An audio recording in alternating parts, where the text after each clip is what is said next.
Okay, so just a year on, just a bit of an update of using the Outwell Katla, because when we got it last year, it was summer and there wasn't much need to put a heater in the tent.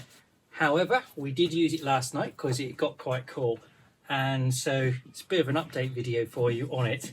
Yeah, absolutely fantastic, really.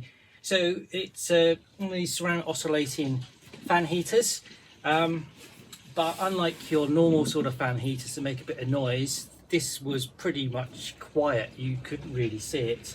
We had it on, hear it I should say, you couldn't really hear it. We had it on oscillating mode, so it would move around the bedroom. We had it on top of this Outwell Barmouth unit as well, so it was away from anything, and it's got a tilt switch to safety cutout as well. We had it on the thermostat setting, so when it got too cold it automatically came on, when it got too hot it came off.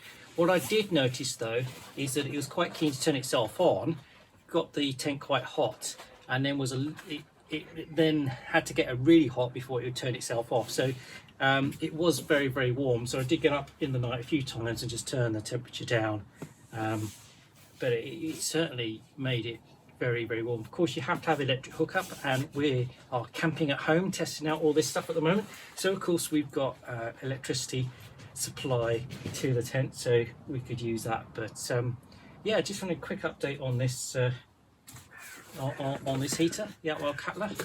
Outwell did send me this one to review, so it's not something we've purchased, but it's something I would like to purchase, and Outwell kindly gladly sent us it to review, so we're very lucky there. But if you're looking at getting one of these, I can say it definitely does what it says on the tin.